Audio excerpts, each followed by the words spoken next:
There's a huge amount of discussion in the advertising business right now, as you can well imagine. Whilst there isn't an immediate threat to advertisers, because as long as the ad is third-party ad served, they're not going to pay for an ad that's been blocked. Of course, the longer-term view of, gosh, we don't have access to some valuable target audiences is one of great concern. So we really need to understand this, and I think we'll get down to what you guys think might be the solutions, or what advertising people and what agency people and client people may think. But firstly, there's some controversy about why people block ads. I mean, Jared, is it because of page load? Is it because of data? Is it because they don't want to see ads? What is your view? I think specific abusive advertising experiences by certain publishers. And there's no other option today but to install an ad blocker or install a ghost tree, which hopefully more people find out about. But we've all been a part of it. You go to a particular site and it just overtakes your experience. It's too much, and you want to get out of that experience. The vast majority of publishers respect their consumers, have put a lot of thought and energy into their advertising experience, and I believe are not the problem. Yeah, and particularly as we move into mobile, right? Because there's a smaller screen, advertising is more intrusive. You're often not working on broadband. You're working on cellular data. So is Ghostery showing same number of ad calls in mobile as it is on desktop? Is it worse? Is it better? Or is it just a smaller device that's the problem? Right. So I think going back to the previous question, why are users using tools like Ghostery? We've asked our users through our user testing, what types of tags, what types of trackers, what things are you looking to block and why?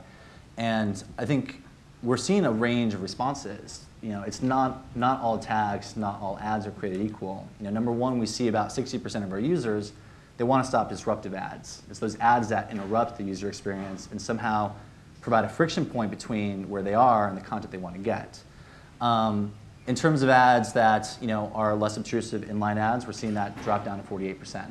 And when it comes to social, it drops down to 35%. And when it comes down to essential tags and trackers, about 20%. So there's always going to be some audience who wants to block everything, but there's a huge audience of people who are willing to sort of negotiate and make value judgments about the things they want to block. On the mobile web, it's interesting. We actually do have mobile browsers for Android and iOS with the same kind of functionality baked into it. And we don't see a huge disparity. There aren't fewer tags and trackers on a mobile page. They might be different, right? The things that are actually loading might be a little bit different. But they're still in the 20s, 30s, 40s for a lot of sites, and in some cases, we showed Newsweek here was about 60. If we show you sort of the hot button sites, they can easily be in the hundreds. And the smaller screen contributes to it. I think the slower speeds contribute to it, but also the data plans contribute to it. So these pages, it's pulling a lot of resources to load this page, and for a user, it slows it down, and it makes it more sluggish and more cluttered, and they actually see the impact on their bill. And I think for a lot of our users, they look at our mobile solutions as a way to kind of gain more control over that.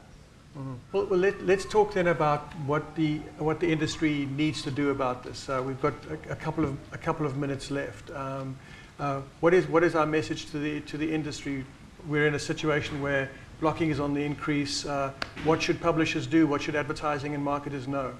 I think that it needs to come down to choice, giving them options. If it's not advertising, then it's subscription, or it's a customized ad experience. Let us know your global ad preferences, and in exchange, we'll honor them. Right? But that's a tall hurdle. You're talking about average consumers to take that time out of the day when they just want to consume content. We believe it's important to offer that. We'll see how it pans out. And Jeremy, kind of the experience, Sure. help Yeah. improve the experience? Is that an option? The one way to sort of come to terms with people who want to use ad blockers or tools like Ghostery to gain control of the user experience, I think if publishers can focus on prioritizing the user experience, right, lower the hurdles that users have to go through. We hear time and again from our users that they don't mind all ads.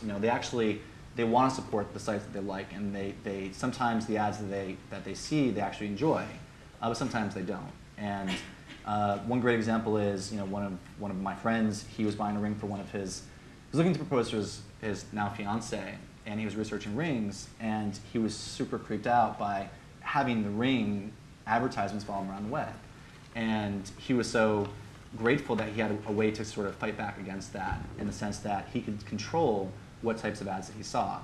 So in terms of advice to publishers and advertising agencies and ad tech, I think we have to shift the narrative of the landscape away from one of the battlefields where the users and the ad blockers are the enemy and we're trying to confront them and defeat them somehow, right? I think reshape the landscape, reprioritize the user experience, and then start a dialogue with them. And to, our users understand that there's a value exchange, right? They want content, and they're willing to exchange something for that content, but they want to be an active participant in that. They don't want to feel like they're being forced into a contract that they never really agreed to.